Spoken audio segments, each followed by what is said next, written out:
Now from Capitol Hill, Senator Rob Portman. He's a Republican from Ohio, and he's a member of the Finance Committee as well as Foreign Relations. Welcome, Senator Portman. Good to have you back with us. Hey, David. Great to be on with you again.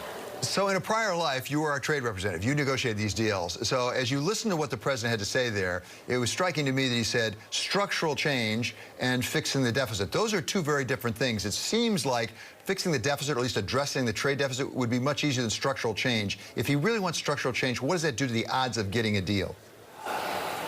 Well, I think both are necessary. And when I was U.S. Trade Representative, as you may remember, our top priority was China. And we were able to make some success. We were able to take China to the World Court for the first time, the WTO, and win a case. But frankly, implementation was lacking. And so China continues to insist that they're going to play by their own rules. And so we do need to have not just them buying more of our product to deal with, as the president said, our chronic trade deficit. And by the way, he said reduce it, not eliminate it, which I thought was interesting. So they knew, and they are willing to buy more soybeans, apparently, and willing to buy more of our LNG gas. But the broader issue is, how do you deal with some of the structural problems, particularly with regard to intellectual property and their lack of respect for it, and therefore their ability to use the current trading rules to make it more difficult for American companies to compete and American workers to compete. So that is the more difficult part. But my understanding is the negotiations went pretty well. Last week here in Washington, I did speak to Bob Lighthizer last night, who's the U.S. Trade Representative. He's focused on this like a laser. As you know, March 1st is approaching quickly.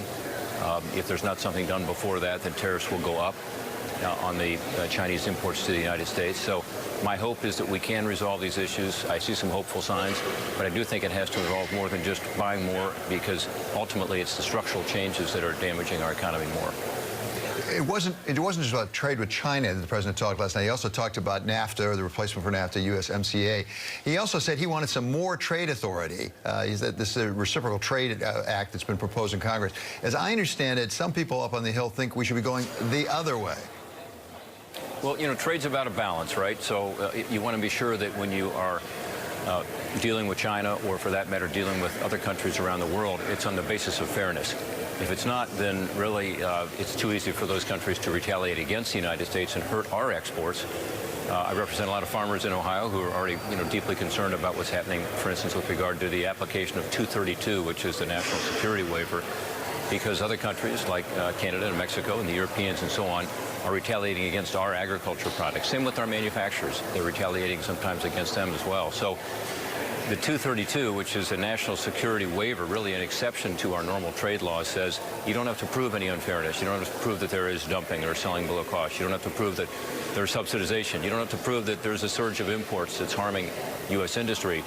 You can simply evoke a national security waiver and say, we're going to keep this product out. So what we're trying to do in Congress is to help narrow that again, so it's truly for instances of true national security.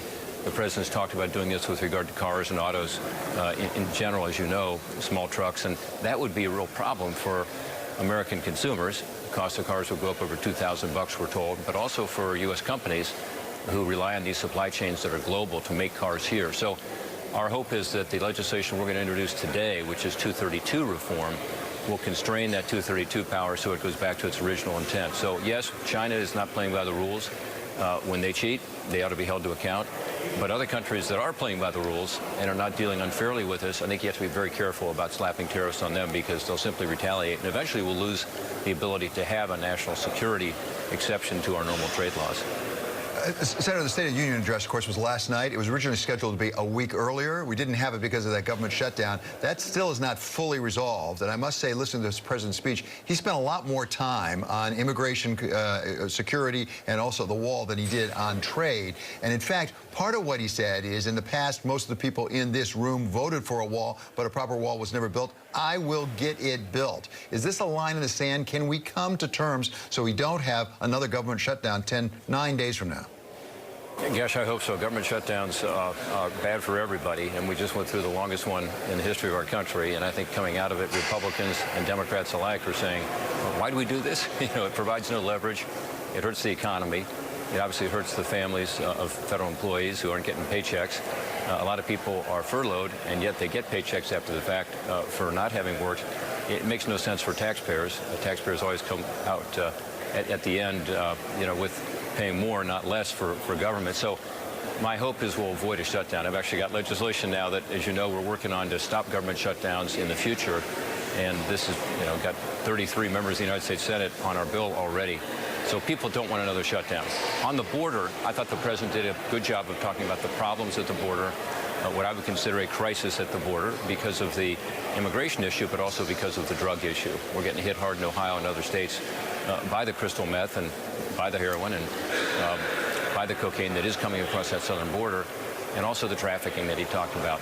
In terms of the solution, I think the president's plan is better than he described. In other words, I think it does exactly what many Democrats are asking for, which is relies on the experts along the border through an evidence-based approach to say what kind of structures are going to be where. It's 234 miles that he's proposing in addition to what's already been built by other administrations. And you're right, other Congresses have voted for this, Democrats and Republicans alike. The 234 miles is in a 2,000-mile border. And it's going to be in places where, again, the experts have said it's needed. It's based on the top 10 priorities of a plan that the Border Patrol put out. So if he had explained it that way, I think maybe he'd get a few more Democrats nodding their heads and saying that makes sense, because that's what most of them are talking about, is not having politicians in Washington make these decisions, but allowing the experts along the border to do so. And I think everybody agrees that we need more technology, we need more screening at the ports of entry, we need to help in terms of the humanitarian crisis on the border. So my hope is we can come up with something in the next 9 or 10 days here to avoid a government shutdown and to actually improve conditions at the border. Okay, Senator, thank you so much. It's always good to have you on. That is Republican Senator Rob Portman of Ohio.